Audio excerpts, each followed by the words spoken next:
안녕하세요. 정함학당 9월 교양 강좌를 시작하겠습니다. 저는 정함학당 연구실장입니다.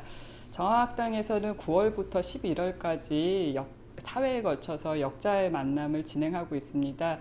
정함학당 소속 연구원분들이 번역해서 출간하는 신간 번역서를 소개하는 자리입니다.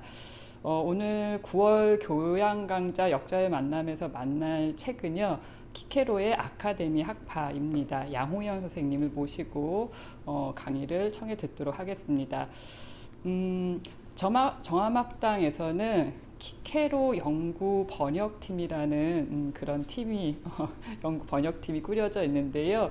5년 정도 그 기간을 두고서 키케로의 작품들을 기획, 연구, 번역하는 그래서 키케로 총서 시리즈를 내는 그런 작업을 진행하고 있습니다.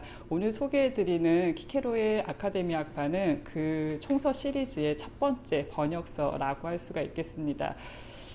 키케로에 대해서는 여러분들이 더 잘 아실 터인데요. 그리스 철학가, 로마 철학의 가교 역할을 하는 중요한 인물이지요. 오늘 소개해드리는 아카데미 학파는 스토아 학파와 신 아카데미 학파의 인식론적인 논쟁을 중심으로 해서 말하자면 헬레니즘 철학에서의 인식론적 논쟁의 어떤 모습을 생생하게 좀 들여다볼 수 있는, 같이 나눌 수 있는 그런 귀중한 전거가 되는 책이라고 할 수가 있겠습니다. 이후에 아우구스티누스와 서양 인식론의 어떤 일정한 역할을 한 것으로도 평가를 받고 있습니다. 오늘 강의를 진행하실 양호연 선생님은 서울대 철학과에서 석사학위를 받으셨고요. 그리고 영국 엑세터 대학의 고전학과에서 헬레니즘 철학과 키케로 번역 연구를 하시면서 박사학위를 받으셨습니다. 그리스인들과 비이성적인 것들, 그리고 소크라테스 이전 단편 선집 같은 그런 저역사를 갖고 계십니다. 한신대, 서울대, 과기대 등에서 강의를 진행을 하셨고요. 현재는 정함학당에서 아까 소개해드린 키케로 연구 번역팀의 전임 연구원으로 연구 활동을 진행하고 계십니다. 조금 전에 소개해드린 것처럼 키케로 총서 시리즈의 첫 번째 번역서를 지금 출간이 되고 있고요. 제가 게시판에는 9월 중에 출간이 될 거라고 말씀을 드리긴 했는데 아마도 좀 일정상 9월 말 넘어서 10월 초 정도에 서점에서 여러분들이 만나보실 수 있을 것 같습니다. 오늘 첫 번째 키케로 번역 총서 시리즈의 첫 번째 작품인 아카데미 학파 양호 선생님께 청해서 듣도록 하겠습니다. 선생님 강의 부탁드리겠습니다.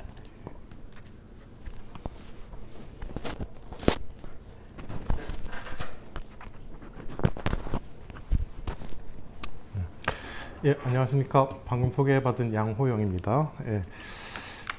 한기정 선생님께서 잘 소개를 해주셔서 감사하고요. 원래는 사실은 책이 조금 더 일찍 나왔어야 되는데 여러 가지 사정과 역자의 게으름과 여러 가지가 맞물려 가지고 약간 늦어지게 됐습니다. 책이 원래 나온 다음에 책을 소개하는 게 그 도리인 줄은 알지만 그냥 일단 근간 소개 차원에서 그냥 그 정도로 생각을 하고 진행을 하도록 하겠습니다.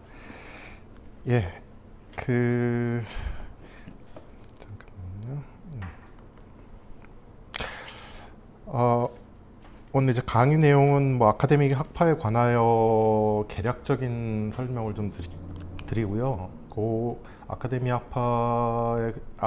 학파를 이해하는 데 좀 필요한 몇 가지 사항들에 대해서 전달을 해드리는 그런 시간을 가졌으면 좋겠다라는 생각이 듭니다. 이게 지금 표지는 현재 나와 있는 상태인데 아직 그 인쇄가 딱 들어가지 못해가지고 제가 그냥 표지만 정함학당에서 이번에 이제 새로 나온 그 키케로 총서의 표지를 한번 그냥 보여드리도록 하겠습니다. 자, 제가 책 소개를 어떤 식으로 할까 고민을 좀 많이 했는데, 왜냐면은 이 아카데미아파가 키케로의 저작 중에서는 약간 좀 접근하기 힘든 저작으로 알려져 있습니다. 몇 가지 이유가 있는데 그 이유들을 좀 설명을 먼저 드리고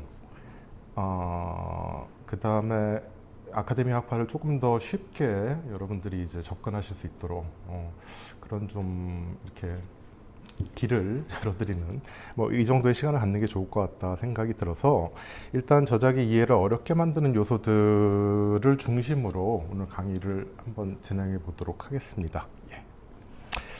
아까 한경 선생님께서 이제 소개해 주셨듯이 이 책이 어떤 책이냐, 일단 아카데믹하다. 이 아카데미카를 어떻게 뭐라고 번역하는지에 관련해 가지고도 뭐 학자들 사이에 논의도 많이 있고 저도 이제 많이 고민을 했었던 부분이 있는데 한마디로 말하면은 우리는 보통 책, 특히 철학 관련된 저서다라고 하면은 뭐에 관해서 다루고 있느냐, 그 주제를 먼저 묻죠. 그리고 그 주제가 뭐 읽을만 하다거나 아니면 관심이 있다라고 하면은 그 책을 이제 열어가지고 읽게 되는데, 한마디로 정리하면은 아까 한기 선생님이 말씀하셨듯이 헬레니즘 인식론입니다. 조금 더 자세하게 얘기를 한다라고 하면은 헬레니즘 시기에 인식론에서 주요한 두 학파였던 스토아 학파와 회의주의 아카데미, 혹은 이제 이 강의에서는 이제 신 아카데미라고 부를 텐데, 그 신 아카데미 사이의 인식론 논쟁, 이것을 다루고 있습니다.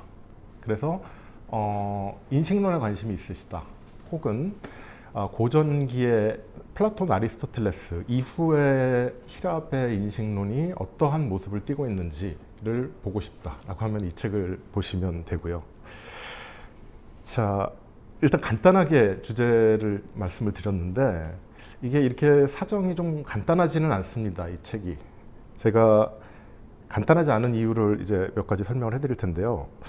우선 키케로가 쓴 다른 저작, 이 신학에 관련된 저작인데요. 자연학에 속하기도 하고, 신들의 본성에 관하여 같은 경우에 이제 일본의 에피쿠로스주의자 벨레이우스가 에피쿠로스주의 신학에 대해서 쭉 얘기를 합니다. 그 다음에 이제 같은 권에 그 후반부에서 그 회의주의자인 코타가 그거에 대한 논박을 하는 이런 그게 일권의 신들의 본성에 관한 일권에 등장을 합니다. 우리가 대화편으로 구성되어 있고 또 소크라테스 전통을 따르는 대화편이다라고 하면은 보통 두 가지 입장이 있고, 혹은 이제 한 가지 입장이 있고 그 한 가지 입장에서 논박하는 뭐 이런 방식의 저수를 생각하기가 쉽죠. 그리고 이 신들의 본성 일권 같은 경우에는 딱 그 전형적인 키케로의 대화편의 형태를 띠고 있습니다. 이 외에도 키케로가 후기에 저술한 여러 저작들은 다 이런 전형적인 키케로적 대화편의 형태를 띠고 있죠. 어떤 한 입장을 취하는 철학자가 자신의 입장의 한 주제에 대해서 자신의 입장에서 얘기를 하면 그 반대 입장을 취하는 철학자가 거기에 대해서 논박을 하거나 아니면은 자신의 의견을 개진하거나 이런 형태로 되어 있습니다.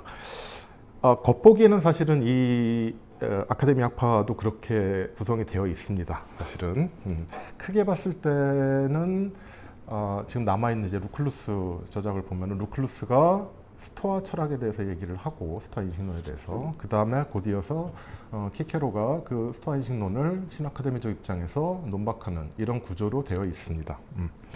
여기까지는 아까 말씀드렸던 거랑 같은데 몇 가지 사실들을 좀 염두에 두시고 읽으면은 불필요한 오해를 좀 이렇게 하지 않으시 피해 가실 수 있지 않을까 생각이 들어서, 일단 이 저작에서 핵심적으로 대립하는 입장, 아까 이제 스토아와 신아카데미 사이의 대립이다라고 얘기를 했는데, 엄밀하게 말하면은 스토아가 아니라 안티오코스주의, 혹은 이제 안티오코스의 인식론적인 입장입니다.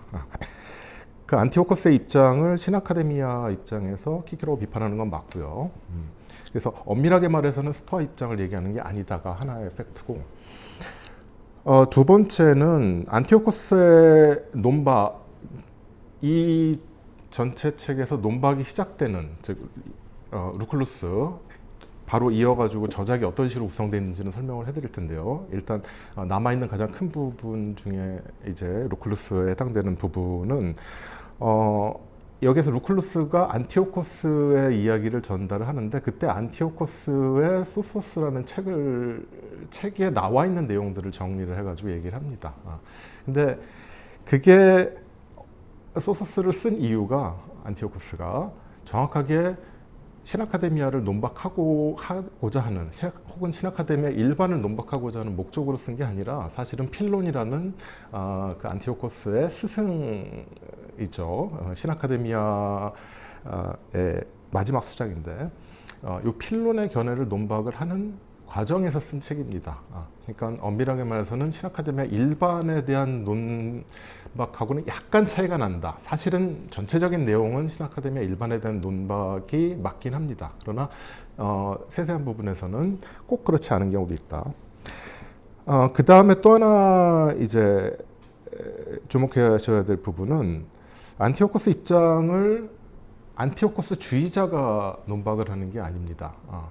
왜냐하면 루클루스는 철학자도 아니고 학자도 아니고 우연히 안티오코스가 알렉산드리아에 있을 때 거기 같이 있었어요. 그래서 그 옆에서 이야기를 들은 겁니다.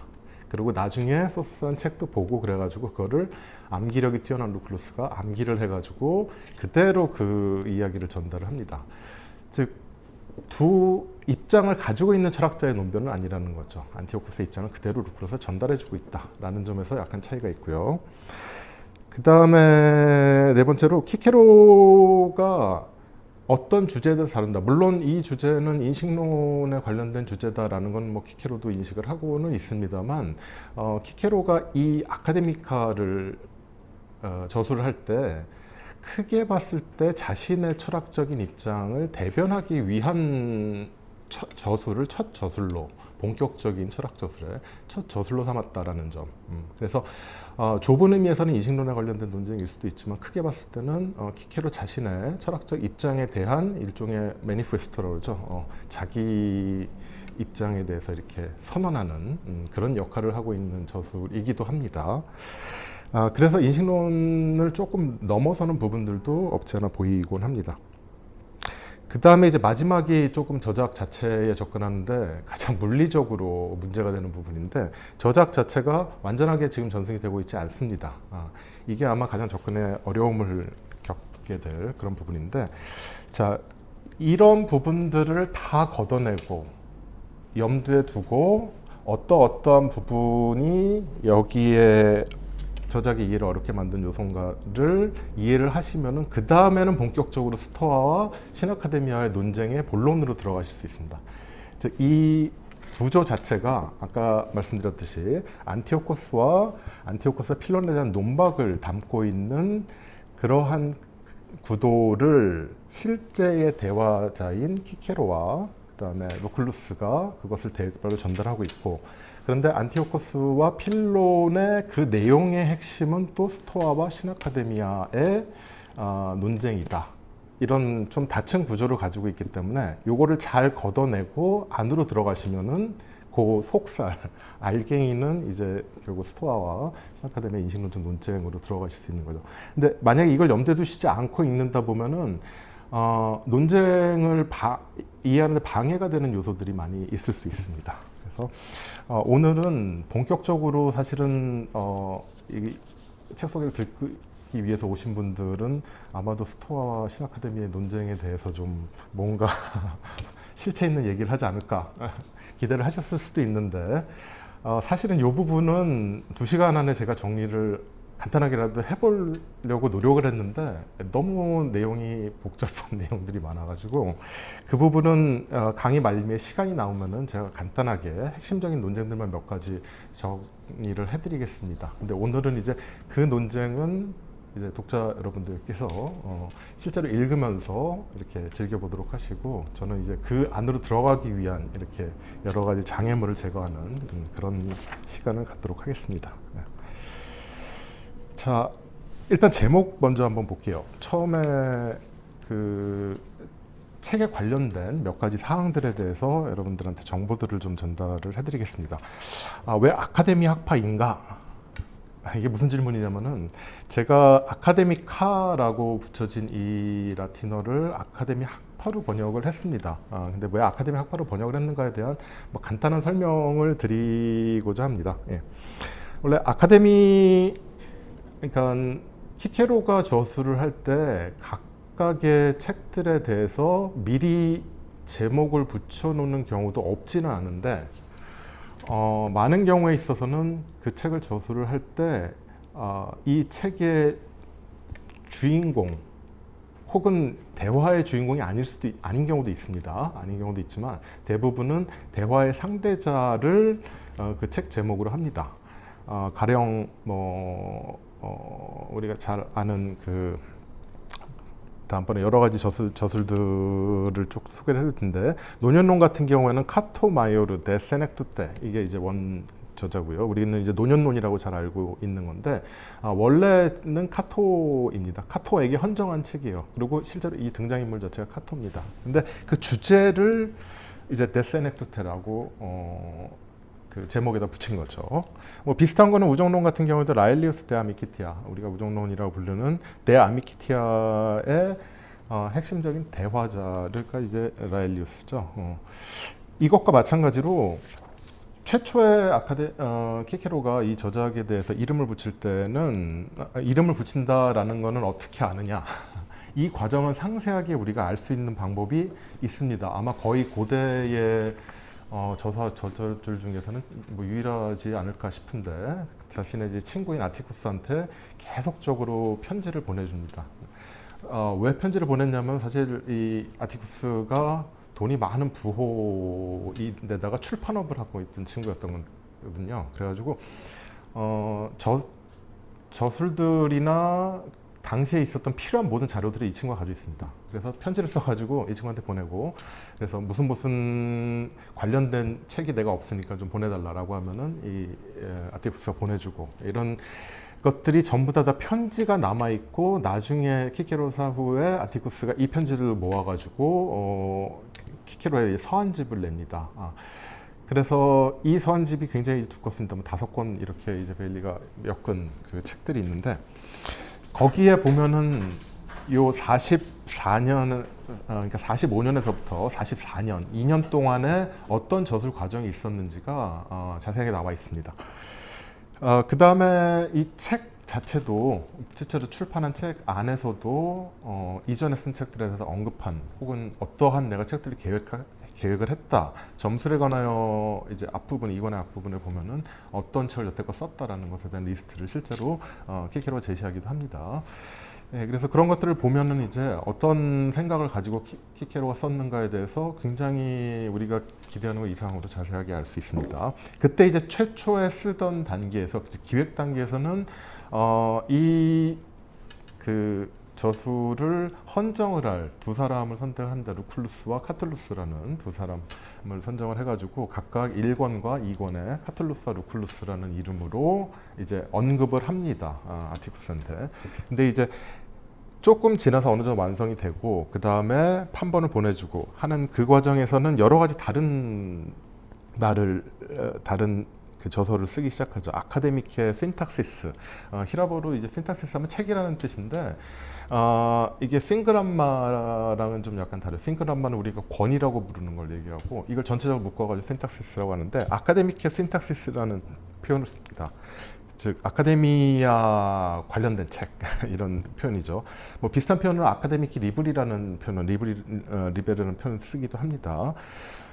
그 다음에 아카데미카이 꽈에스티오네스, 뭐 어떤 질문이나 문제들을 얘기하는 거죠. 아카데미카적인 질문이나 문제들, 이런 것 말을 쓰기도 하고, 아카데미아라는 표현도 쓰기는 하는데 요거는 약간 좀 오해가 있는 표현이고요. 그 다음에 이건 2번의 출판 과정을 거치는데, 재판이 이제 등장을 한 다음에서부터는 주로 자신의 책을 아카데미카라고 지칭을 합니다. 그래서 우리는 이제 아카데미카를 관습적으로 이제 제목으로 받아들이고 있죠. 아카데미카라는 말은 정확하게 무슨 의미냐면은, 이게 뭘 정확하게 의미하는지를 키케로가 밝히고 있지는 않습니다. 그래서 보통 카라는 형태로, 즉 라틴어의 형용사의 중성 복수 형태죠. 지금 뭐 어떤 그 주제를 얘기할 때는 뭐 대 플러스 아브라티브를 쓰기도 하고 그 다음에 그냥 중성 복수 형태를 쓰기도 합니다. 전부 다 의미는 그 형용사에 해당되는 것에 관련된 뭐 주제들 내지는 논의들 뭐 이런 것들을 의미를 합니다. 그러니까 말 그대로 하면 아카데믹 학파에서 다뤄진 문제들이겠죠. 혹은 아카데믹과 관련 문제들이라는 의미로 번역을 할 수 있습니다. 그런데 실제로 이 저작 안에서 주된 또 관심사 중에 하나가 도대체 아카데미 학파가 그럼 뭐냐? 이게 왜 문제가 되냐면은 다른 많은 학파들과는 다르게 스토아나 에피쿠로스와는 다르게 아카데미아는 성격이 중간에 한번 크게 바뀝니다.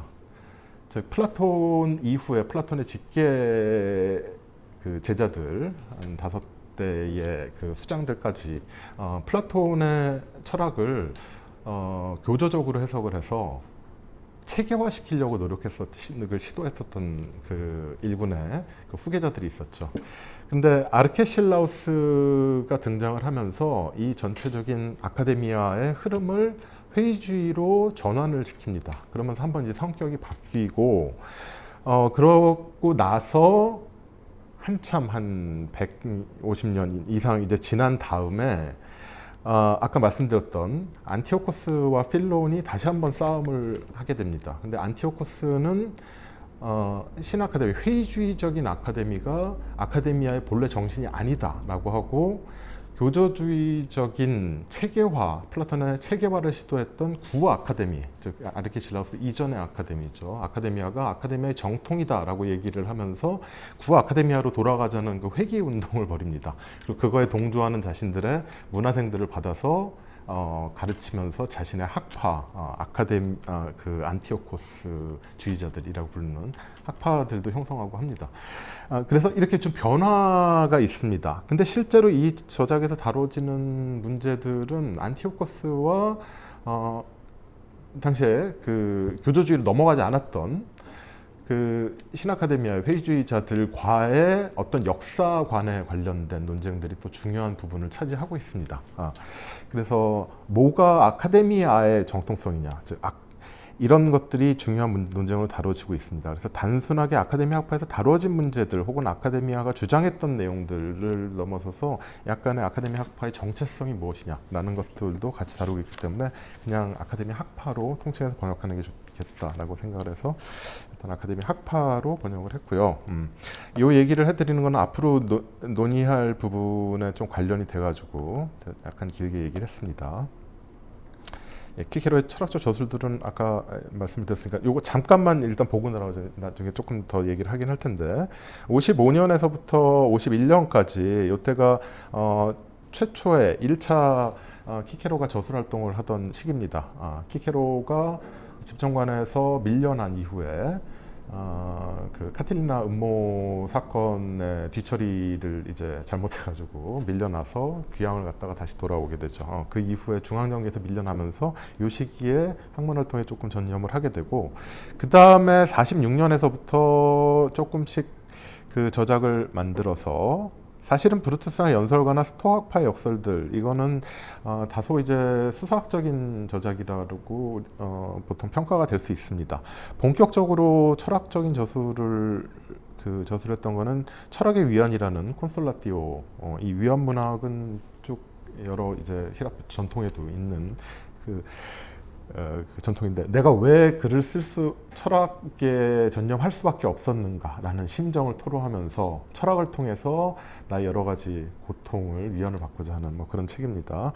그 다음에 이 위안을 거치면은 철학을 열심히 해야 되겠다. 철학에 대한 권유를 하겠죠. 그게 이제 호르텐시우스라는 저작입니다. 바로 이어서 호르텐시우스 썼고요. 근데 여기까지가 굉장히 반응이 좋았습니다. 주변에 파밀리아들 이제 친구들한테 그래가지고 이제 본격적으로 그러면은 내가 히랍 철학을 로마 인민들에게 소개를 하겠다라는 포부를 가지고 본격적인 시리즈를 편찬을 하게 됩니다. 그 첫 저서가 이 아카데미학 학파에 해당됩니다. 전서는 뭐 전서라는 말은 나중에 붙여진 거고요. 아카데미 학파가 쓰이고 이 아카데미 학파가 나옴과 동시에 최고선학론도 윤리학 저작인데 같이 저술을 하게 됩니다.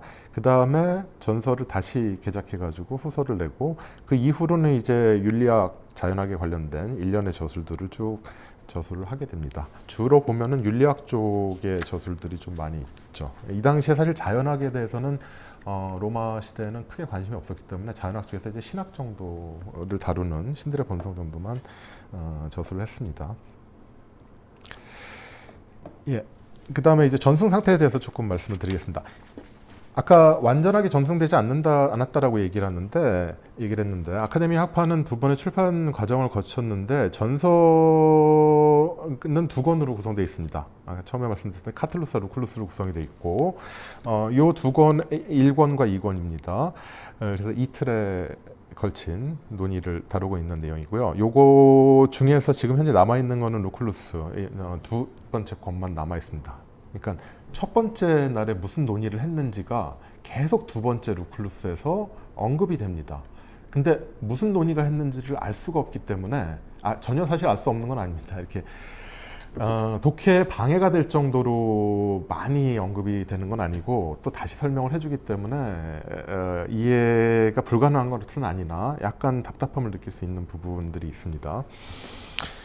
그 다음에 이제 후서 한 번 개작을 했는데 요 중간에 한 번 더 개작했다라는 의견도 있습니다. 그거는 약간 학자들 사이에 의견이 갈리는데 어찌됐건 확실한 거는 두 번째 작품을 재판본으로 찍어냈다라는 거죠. 요거는 전서의 내용들을 각각을 대략 둘로 분할해가지고 4권으로 출판을 합니다. 그래서 요 첫 번째 권이 바로라는 이름으로 지금 현재 남아 있습니다. 근데 첫 번째 권도 다 남아 있는 건 아니에요. 일부만 남아 있습니다. 대략 추측해 보길래 뭐 한 3분의 1에서 2분의 1 정도만 남아 있다라고 볼 수가 있겠죠. 그러니까 후서를 기준으로 했을 때 4권 남아 있는 4권으로 나눈 것 중에서 루클루스에 해당되는 게 아마 2권 내용일 테고 그 다음에 카틀루스에 해당되는 내용 중에서 이게 둘로 나뉘었는데 그 나뉘은 앞부분에 3분의 1 정도가 남았으니까 대략 한 6분의 1에서 5분의 1 정도가 남아 있는 거죠. 그럼 이제 없어진 부분이 있을 텐데 대략 없어진 부분이 전체 분량으로 봤을 때 뭐 한 글쎄요 어느 정도 될까 한 4분의 1이 조금 안 되겠죠. 4분의 1에서 뭐 5분의 1 정도 예 아마 3분의 1 이 정도가 이제 소실이 된 부분입니다. 자 그래서 일단 전승 상태는 그렇습니다. 제 번역본에는 일단 루클루스는 전체가 남아있기 때문에 루클루스는 초판의 2권이다라고 해서 루클루스라는 이름으로 그 번역을 했고 그 다음에 바로 남아있는 부분은 재판의 1권에 해당되는 부분으로 이 두 가지가 번역이 돼 있는 겁니다. 그러니까 여러분들이 이 두 권을 읽을 때 왜 등장인물이 바뀌었지? 라고 헷갈리지 마시길 바랍니다. 예, 다른 판본입니다. 그러니까 판 자체가 바뀐 거죠. 자, 전서의 대화적 상황을 뭐 간단하게만 말씀드리겠습니다. 아까 얘기했듯이 배경, 일단 등장인물은 4명이 등장하는데 일단 배경을 잠깐 보시면 62년에서부터 61년 이때만 하더라도 사실 키케로가 굉장히 좋았던 시절입니다. 63년에 집정관이 되면서 정치적으로 봤을 땐 가장 이제 정점을 찍고 있었던 그런 좋은 과거를 이제 회상을 하면서 투스쿨룸에 있었던 이제 호르텐시우스 별장을 배경으로 벌어지는 여러 가지 이제 논의들, 이틀 동안의 논의들을 담고 있습니다. 4명의 등장인물이 등장을 하는데요. 카틀루스와 루클루스는 둘 다 정치가이자 장군으로 파견이 된 사람들입니다. 로마에서 고위 관리들, 집정관이나 아니면 법무관 같은 경우에들은 퇴임한 다음에 속주로 이렇게 총독으로 부임하면서 장군으로 임명이 됐던 그런 인물들이고요. 여중에서 카툴루스라는 인물은 신아카데미아를 대변하는 사람이고 루클루스는 이제 2권에 그러니까 전서의 2권에 실제로 안티오코스 내용의 전달자에 해당됩니다. 그 다음에 호르텐시우스는 1권의 카툴루스 편에서 아마 주로 이쪽 교설주의자들의 입장을 대변하는 사람이 호르텐시우스라고 이렇게 추측이 됩니다. 그리고 실제 여러 가지 이제 레퍼런스를 보더라도 아마 그렇게 구성이 돼 있는 것 같고 이제 키케로가 등장을 하게 됩니다. 그래서 등장인물 보면 밸런스가 잘 맞는 걸 볼 수 있어요. 일단 카툴루스와 키케로는 신 아카데미 쪽의 대변인입니다. 그 다음에 루클루스와 호르텐시우스는 특정한 학파에 속한 사람은 아닙니다. 그리고 그렇게 뭐 학자적인 어떤 소양을 가지고 있는 사람도 아니에요. 루클루스 같은 경우에는 안티오코스의 논변을 그대로 갖다가 책을 전달을 해주는 사람이고, 호르텐시우스 같은 경우에는 없어진 카툴루스에서 아마도 회의주의에 반대하는 일반적인 논변을 얘기하지 않았을까 추측이 됩니다. 즉 카툴루스에 해당되는 부분은 전서의 이제 1권에 해당되는 부분이죠. 1권에 해당되는 부분은 사실은 그렇게 중요하지 않을 수도 있다라는 게 보통 이제 그 평가하는 부분입니다. 왜냐하면은 아마도 시작하는 그 대화도 그렇고 실제로 언급되어지고 있는 어떠한 논변을 보더라도 일반적으로 호르텐시우스 같은 철학의 조예가 없는 사람들이 회의주의에 대해서 그냥 즉석에서 얘기할 수 있는 누구나 다 알고 있는 논변들, 이 당시에 사실은 귀족사회의 문화적 소양은 우리가 생각했던 것보다는 조금 더 높다라고 볼 수 있습니다. 아마 그 정도 수준에서, 교양 수준에서 알고 있었던 정도의 논의가 진행이 되지 않았을까 싶습니다. 그리고 2권에서 루클루스가 안티오코스의 얘기를 전달을 할 때는 아마도 전날에 카툴루스에서 얘기를 했던 내용들의 말미 정도에 루클루스가 자기가 이제 그 알렉산드리아에서 안티오코스가 한 얘기를 들었다. 그런데 요거에 대해서 내가 진짜 제대로 된 철학적인 논변을 한번 해서 키케로와 카툴루스의 코를 납작하게 해주겠다. 뭐 이런 아마 언급이 있었던 것 같아요. 그래서 그 약속을 받아서 그 다음날 논의에서는 정말 철학자인 안티오코스의 그 논변을 루클루스가 이제 전달을 하는 내용이 나와 있습니다. 그래서 사실은 카툴루스의 소실은 그렇게까지 아쉬워할 필요는 없을 것 같다라는 게 일반적인 평가입니다. 예. 뭐 다시 재출간한 이유는 뭐 간단하게는 전서에 등장한 인물도 제가 지금 간단하게 설명을 했지만 카툴루스, 루클루스, 호르텐시우스 전부 다 철학에 그렇게 조예가 깊은 그 인물들이 아니라서 철학적인 논의를 깊게 따라가기가 힘들다라는 판단이 키케로가 들었습니다. 요거는 이제 편지에 다 나와 있는 내용이고요.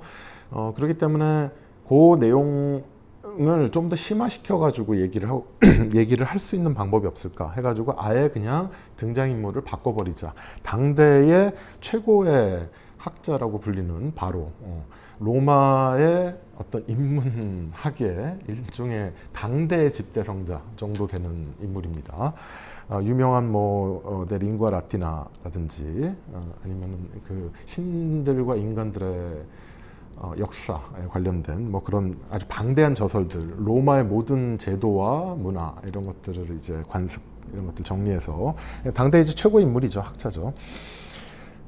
이 바로를 등장을 시킵니다. 근데 바로가 또 이렇게 여기 설정이 되기는 안티오코스 주의자다. 안티오코스를 옳다라고 따르는 사람이죠. 이렇게 설정이 되어 있습니다. 아마 실제로도 좀 안티오코스의 그 견해에 호의를 가지고 있었던 인물이라고 생각이 듭니다. 그래서 바로가 혼자서 이 역할을 다 맡습니다. 그 다음에 아티쿠스가 친구로서 이제 참가를 하는데 실제로 아티쿠스는 논의에 껴들진 않습니다. 그 다음에 이제 키케로가 등장을 합니다. 즉 전서에서 나와 있던 내용들을 단지 드라마적으로만 바꾼 게 아니라 내용 자체를 굉장히 심화시켜서 더 깊고 키케로의 실제로 말을 빌자라고 하면은 굉장히 리파인된 그 뭐죠? 굉장히 섬세하게 다듬어진 논변들, 그 다음에 전문적인 논변들. 그 책에 보면은 이제 꼬무니스 로쿠스라는 표현이 있는데 꼬무니스 로쿠스는 누구나 다 쓰는 논변들입니다. 회의주의자, 뭐 아니면은 교설주의자, 교조주의자들 누구나 다 쓰는 논변들이 아니라 안티오코스 혹은 스토아가 전문적으로 쓰는 용어들을 가지고 실제 디테일하게 이렇게 그 논의들을 전개시키는 걸로 추측이 됩니다. 애석하게도 많은 부분이 안 남아 있어서 그냥 루클루스를 보고 우리가 추측할 수 있을 정도죠. 예.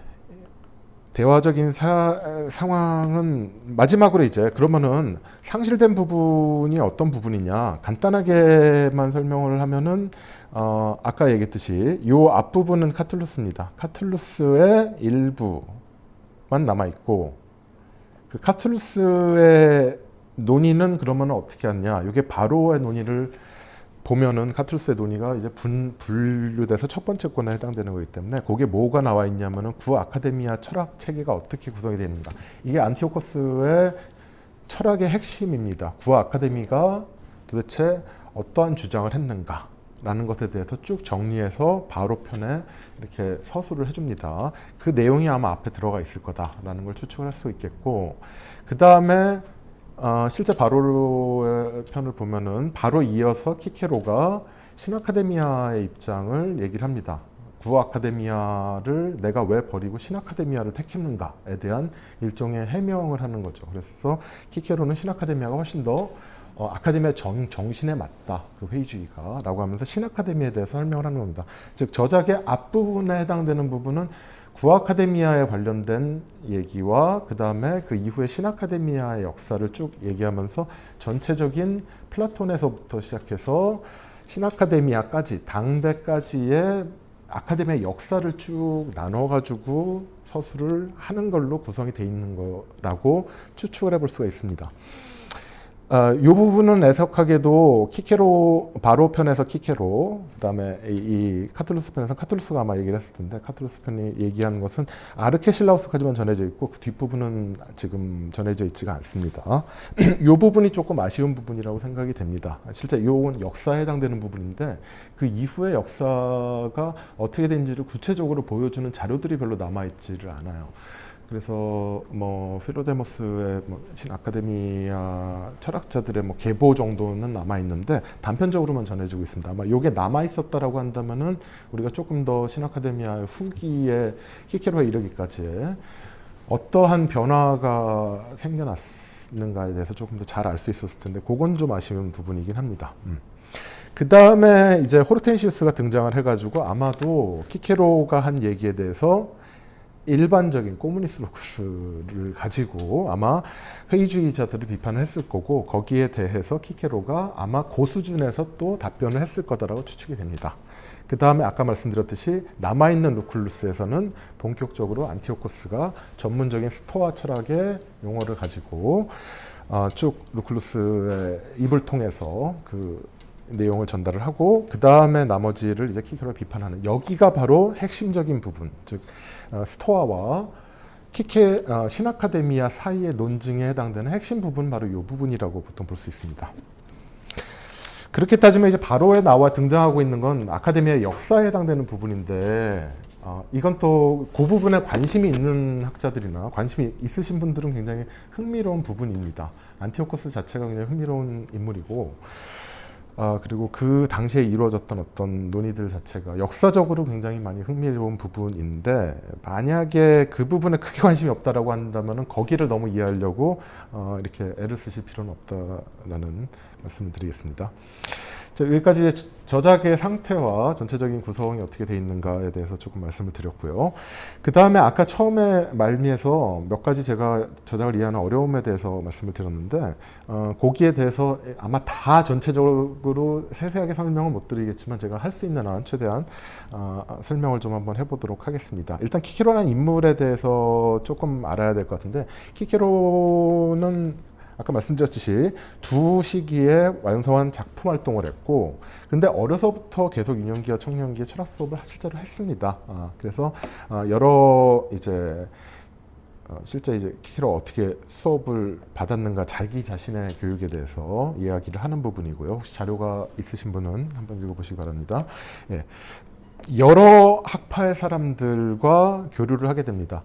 근데 이게 아마도 헬레니즘 시기의 또 하나의 특징을 보여주는 게 아닌가 싶어요. 헬레니즘 시기는 고전기, 즉 플라톤과 아리스토텔레스가 체계화시킨 어떤 고전기의 두 거인이 체계화시킨 그 사상이 어떤 방식으로든 또 변형이 되고 헬레니즘 시기 자체만 보면은 플라톤, 아리스토텔레스가 지금 우리가 생각하는 것만큼의 권위를 가지고 있지는 않았습니다.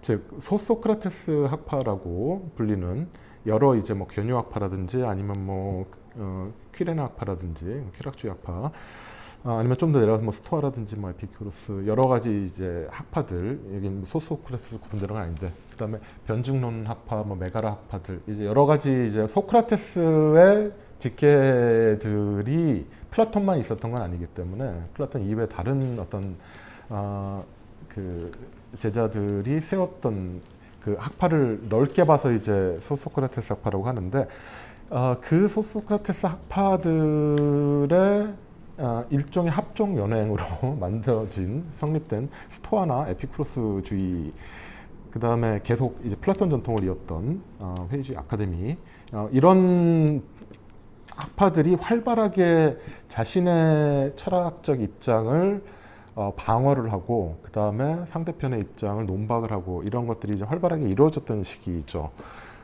후기로 올수록 이 경향은 갈수록 심해집니다. 근데 헬레니즘 초기에 혹은 이제 중기에보다는 아마도 훨씬 더 이게 학파의 명운을 건 그런 그 논쟁이었다라기보다는 그냥 하나의 교양 정도 수준에서 적어도 로마에서는 받아들이지 않았을까 싶고요. 그래서 키케로도 그런 맥락에서는 여러 이제 헬레니즘 시기에 활동했던 학파들의 후계자들이죠. 후계자들의 수업들을 듣습니다. 스토아 학파, 뭐 회의주의 아카데미의 필론의 영향이 좀 지대했죠. 젊었을 때, 어렸을 때죠. 그 다음에 안티오코스는 키케로 잠시 이제 좀 그 여러 가지 정치적 이유 때문에 히랍에 이렇게 도피 겸 유학 겸 갔었던 그 시기에 아테네에서 수업을 듣습니다. 안티오코스와 제논, 시돈의 제논 같은 경우에.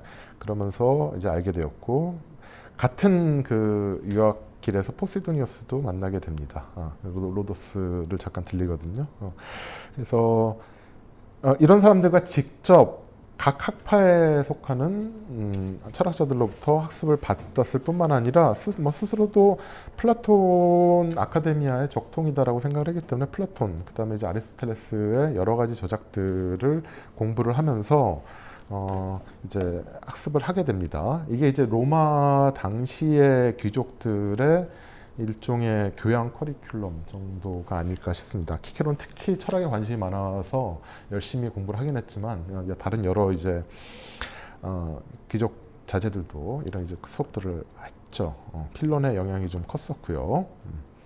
그다음 말년에 이제 철학적 활동을 한 원인은 뭐 정치적인 상황도 있고 개인적인 상황도 있었는데, 제가 좀 그 강조하고 싶은 거는 나름 정치적으로 이제 정치 일선에서 물러나고 개인적으로도 여러 개인사가 안 좋은 일들이 벌어지고 하는 그 고통 속에서 결국은 할 수 있는 게 철학밖에 없어서 가긴 했지만, 그냥 그게 단순한 도피가 아니라 나름 대의 명분을 그 안에서도 찾습니다. 그러니까 로마에 대해서 봉사하는 일이다.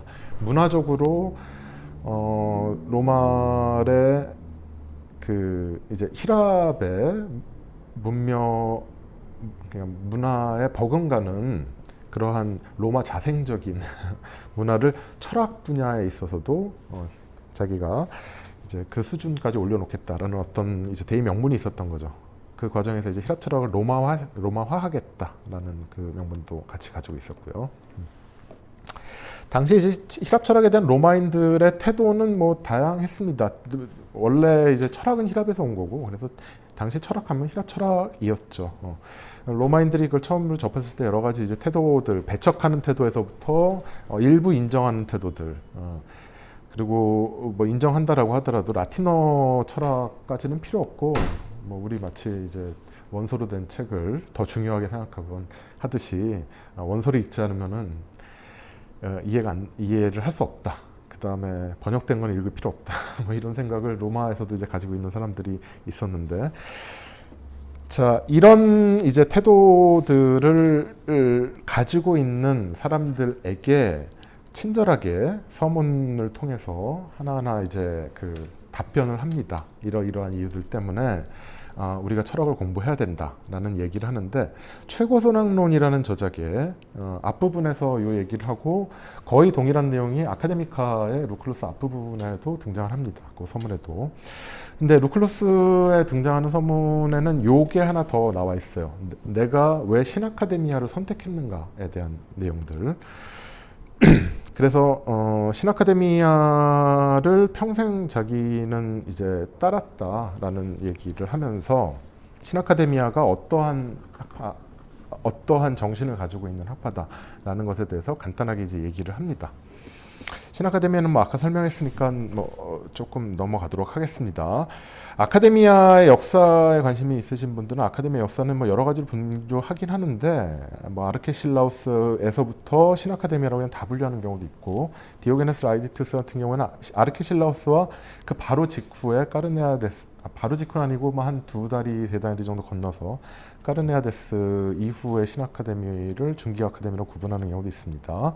세스투스 같은 경우에는 뭐 필론과 안티오코스를 그 4번째와 5번째 아카데미, 그래서 총 5개의 아카데미가 있다 이렇게 얘기를 하는데, 아마 디오게네스나 세스투스 같은 경우에는 다 이제 2세기 사람이고, 세스투스 같은 경우에는 4세기인가요? 제가 그 연도가 세스투스는 확실하지가 않는데, 예. 그래서 이후에는 이런 아카데미아가 여러 단계를 거쳤다라는 게 일반적인 그 학자들의 아카데미아를 분류하는 틀이 되었다라는 걸 이미 볼 수 있죠. 그런데 안티오코스 같은 경우에는 사실은 그 아카데미아의 진짜 적자인지 아닌지 여기에 대해서 논쟁의 여지가 좀 있긴 있습니다.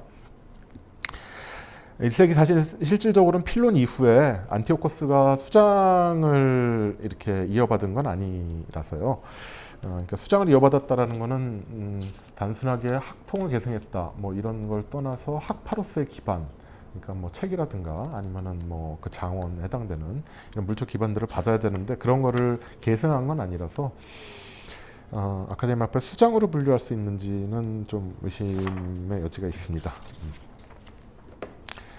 예, 잠깐만요. 조금 이제 빨리 나가도록 하겠습니다. 그 다음에 우리 이제 내용에서 우리 책을 읽을 때 내용적으로 가장 중요하게 등장하는 인물을 둘을 꼽으다라고 하면은 제논과 아르케실라우스 둘을 꼽을 수 있습니다. 제논은 스토아 학파의 창시자이고, 아르케실라우스는 신아카데미아의 창시자이고, 신아카데미아라는 말 자체는 약간 어폐가 있기 때문에 좀 이따 설명을 하겠습니다. 아르케실라우스는 어찌됐건 아카데미아 전통에서 봤을 때는 아카데미아의 방향을 크게 뒤바꿔놓은 그런 사람이죠. 이렇게 아르케실라우스가 아카데미아의 역사에서 봤을 때 아카데미아의 그 흐름을 크게 바꿔놓은 이유에 대해서는 여러 가지의 추측이 많이 이제 있어 왔습니다.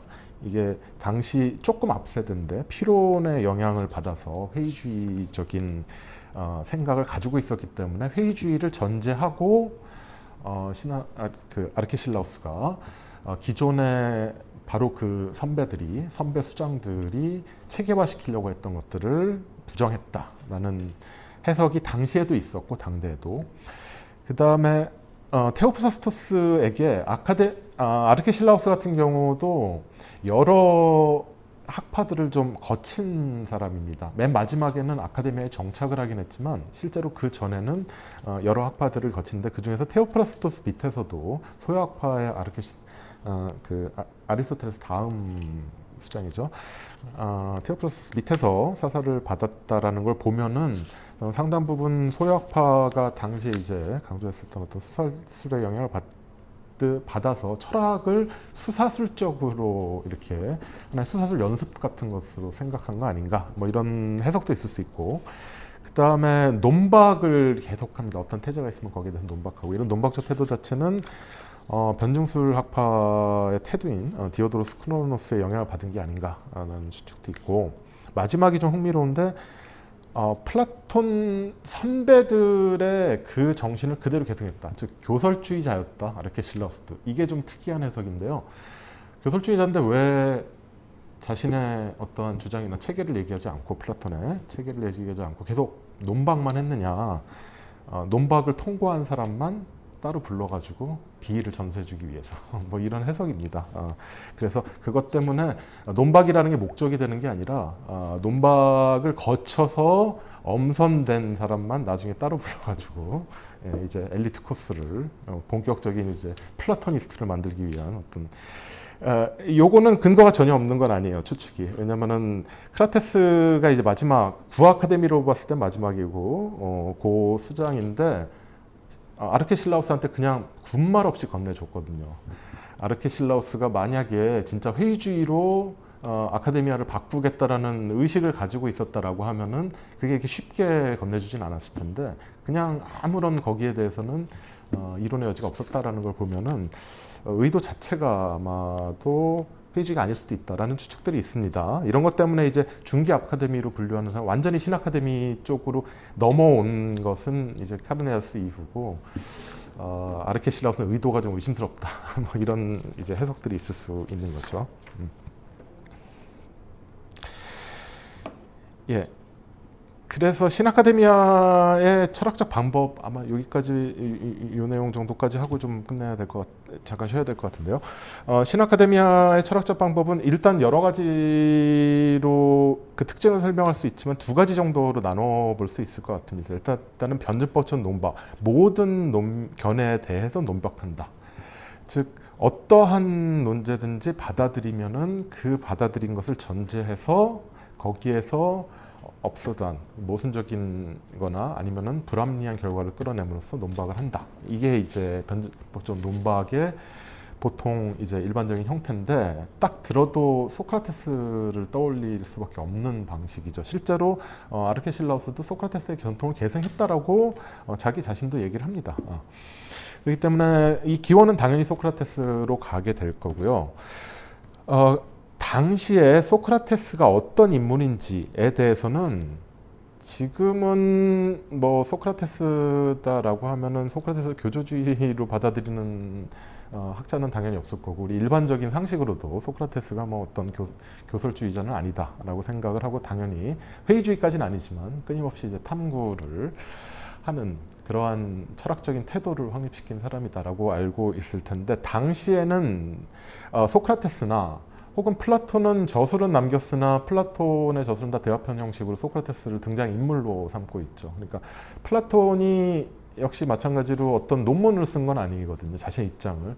소크라테스, 플라톤 둘 다 어떤 성격을 가지고 있는 사람이었냐라는 것에 대해서는 정해진 해석 라인이 있지는 않았어요. 근데 이제 아르케실라우스는 그것을 최초로 회의주의적으로 해석을 한 거죠. 바로 직계에 해당되는 구어 아카데미라고 불리는 그 직계들은 교설주의로 해석을 한 건데, 교조주의로 해석을 한 건데, 아르케실라우스는 최초로 그 둘의 입장을 회의주의로 해석을 합니다. 그러니까 사실 엄밀하게 말해서 회의주의라는 말은 좀 약간 어폐가 있긴 하지만 교설주의는 아니다. 라는 방식으로 이제 해석을 한 최초의 인물이 어떻게 보면 아르케실라우스가 되겠죠. 그러니까